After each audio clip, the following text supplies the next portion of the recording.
All right, well, Democrats floating AOC as a possible contender for the 2028 election.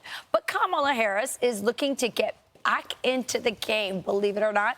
The former vice president is planning to headline a DNC fundraiser with tickets starting at $25,000. Meanwhile, a DNC official is facing backlash over plans to spend big to replace certain House Democrats.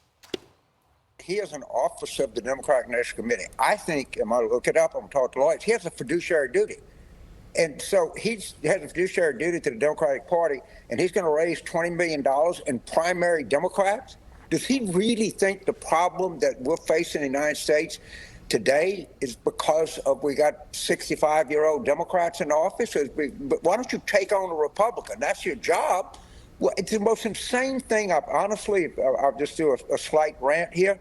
The most insane thing I ever heard is the vice chair of the Democratic National Committee is spending $20 million running against other Democrats.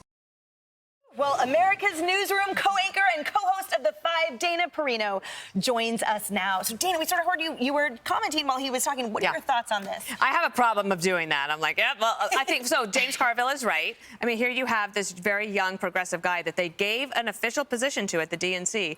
And his stated mission that he's very proud of is saying, I am going to take out all the moderate Democrats and all the older people who have established themselves so that we can put progressives in so that we can lose even worse next time. It doesn't make any sense. And then Kamala Harris, if I were a donor, I'd say, how dare you, ma'am?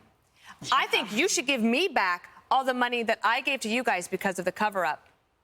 You guys told us to give you money because Joe Biden was going to be the best president. He was the one who's going to protect the country from this existential threat that was President Trump. And they did generational damage to the Democratic Party. And I don't think she can ever recover from that. She might be able to try to run for governor.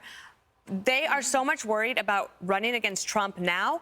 He's not going to be on the ballot next time. So they got to find somebody new. And I actually don't think it's going to be any of the people that we were just talking about. I think it will be somebody different, something that Doug Sosnick calls an outside politician, someone who's not Senator Van Hollen, who goes to El Salvador, someone who stays into the Senate and does all. It will be somebody who has to actually do things out in the country. So either someone from the private sector, but more likely a governor. It's not AOC in your book. It is not AOC, but I admire her.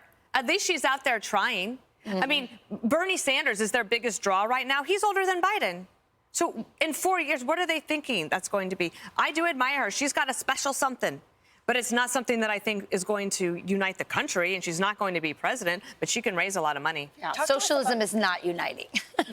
No. It's forced unity. Yes, it's forced unity. And talk to us, though, about the difference between AOC, who, says, like, fight the party and bring in the new progressives, and David Hogg, who was called a contemptible little twerp by David Carville there. Like, you could argue from the outside looking in. I actually agree with Carville for once. I actually think that they have a similar problem. So Bernie and AOC are pushing forward this progressive move, which the country just decisively said we're not interested in.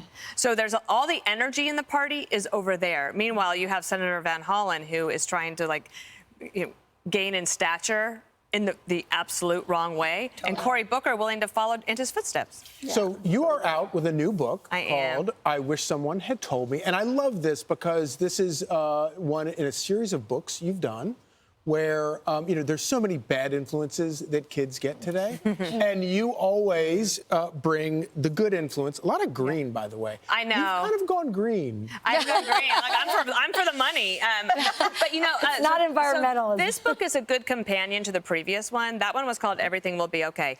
Life Lessons for Young Women from a former young woman. And it was very much targeted to young women. Forever young woman. This is not. This is something that is for men, women, and it's also not just for the graduate, although I think it's perfect for graduates. It's for those mentees that I had 10 years ago who are now becoming parents, taking on the executive roles, managing people, and thinking beyond themselves, like what's bigger and brighter outside of work. So give me one thing I wish somebody had told me. From me? Yeah. I wish somebody had told me to stop worrying so much in my 20s. Your 20s are so important. That's when you have to work really hard so that you can have a better work-life balance in the future. But I was so worried about how it was all going to turn out. And when I look back, everything that I planned didn't happen anyway because God's in charge. So if I had stopped worrying in my 20s, I would have enjoyed them more. I still would have worked hard.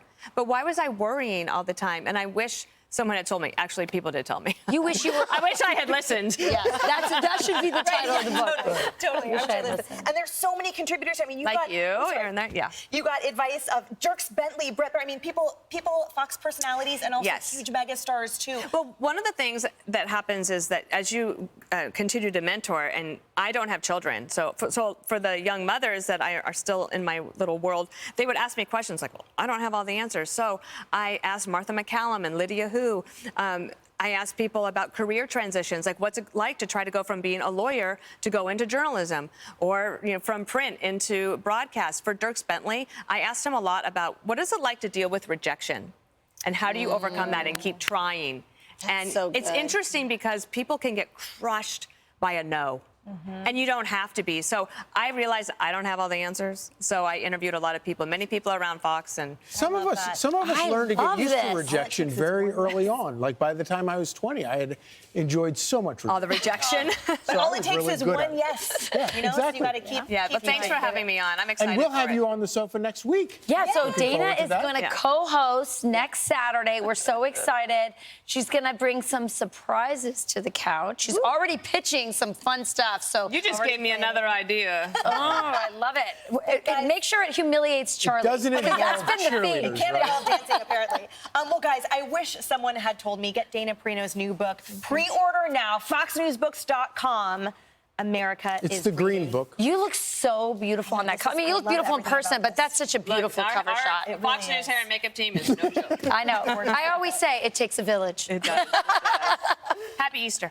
All right. Happy Easter, Dana.